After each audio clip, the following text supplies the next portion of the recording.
My name is Amanda, and today is April 30th, 2020, and this is for my Communications 201 class. I believe we all have and make choices that affect our lives. Those choices can be destructive or set us up for success.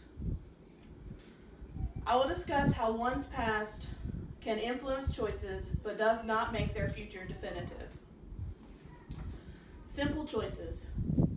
We all make simple choices every day. What to wear that day, how to style your hair, what you're going to eat for breakfast or dinner. However, if you're married, that choice may be a difficult one, as we all know when you ask your wife what they want to eat for dinner.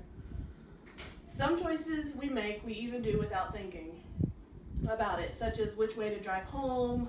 You don't think about when you get to the end of the road which way you're going to go. You just do it. It's habit. Think about the simple choices you have already made today. Think about the ones that you're going to make the rest of the day. Simple choices add up to big decisions that can steer our paths in several directions. Our past and the way we were raised plays a part in how we make our decisions and what choices we make. The past and how it shapes our future choices. There's a famous story about two brothers who were raised by an alcoholic father. They were both raised in the same household, and their father abused them, and he was an alcoholic. And when they got older, the one brother became successful and didn't drink and didn't touch any alcohol at all.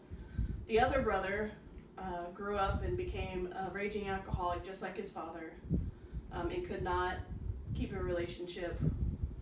And so when they were asked why they were so different, they both said the same thing: I watched my father. I personally connect to this story. I have an older brother, and we were raised by just our mom. Our father chose to not be in our life. When we were 11 and 13, he chose to take away our innocence. That choice that he made affected our lives traumatically and still do now.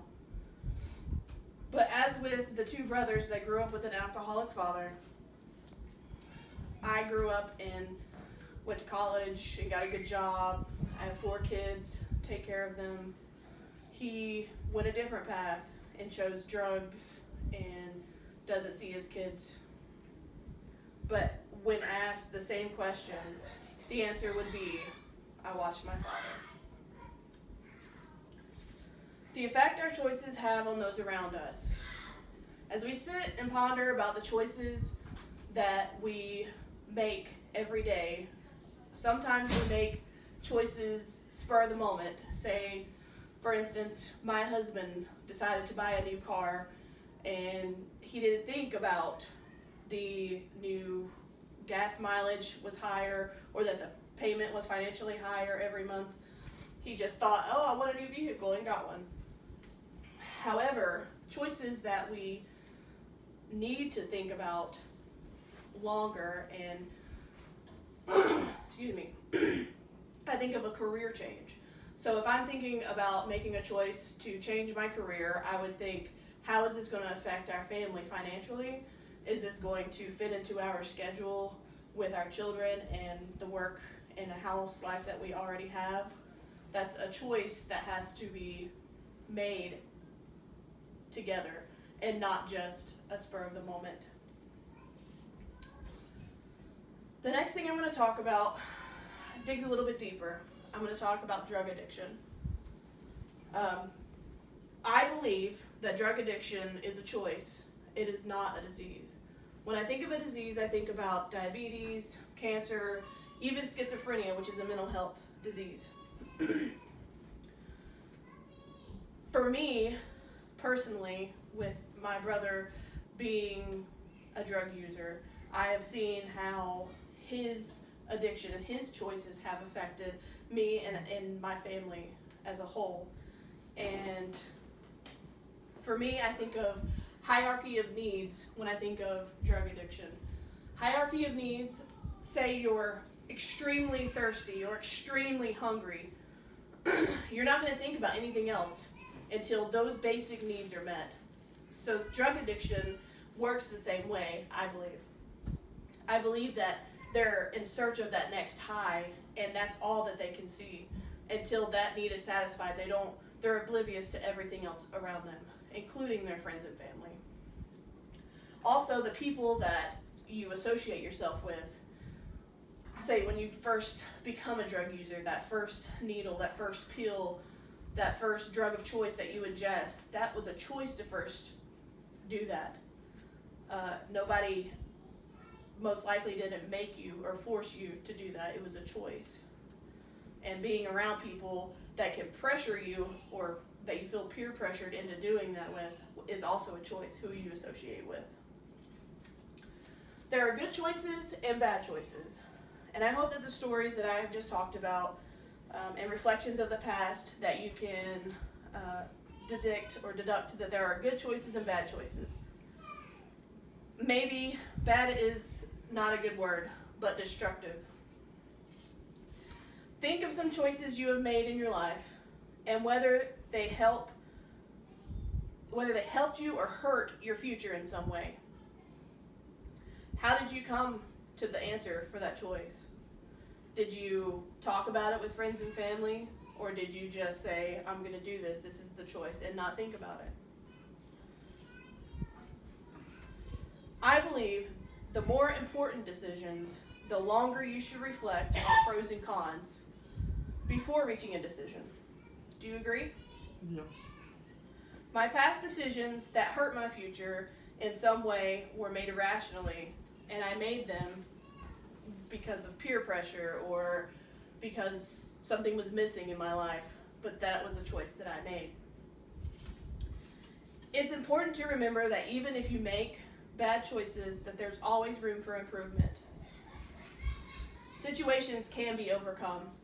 Excuse me. I have friends who have made bad decision after bad decision and bad choices, and they think that they've made so many bad decisions that they can't make any good ones now because they say, what's the point? But I'm here to tell you, you can always make better choices for your life. Every decision, every day, can be different to better your life. You get to wake up and decide, today's going to be different. I'm going to make better choices. Now with choices, good and bad, there's consequences, and you have to learn to accept them. If you rob a bank, you're most likely, when you get caught, going to have some jail time. And that's a choice that you made to rob the bank, so you must accept the consequence of jail time. In contrast, if you help an elderly lady across the street and she gives you a smile and tells you thank you, that gratitude that she has given you is your reward. As stated by the great Sir Isaac Newton, for every action there is a reaction. In conclusion, I hope that you all can see that every day we make choices that affect our lives. And those choices are ours to make alone. We have choices to be kind, have respect, or be a bully.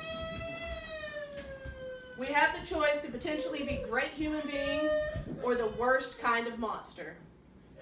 Think before you make choices. Nothing is written in stone. You can overcome your past, as I have. You can continue to make bad choices and mistakes, but you don't have to end there. Those choices can be made differently every day. You can wake up and say, today's going to be better. I'm going to choose more for my life, better choices for my future. I hope that by this speech that you all can believe, as I believe, that every choice that we make is ours to make alone. And that when we do have major life choices and decisions, that we as a family, as a whole, can make those choices together. Thank you.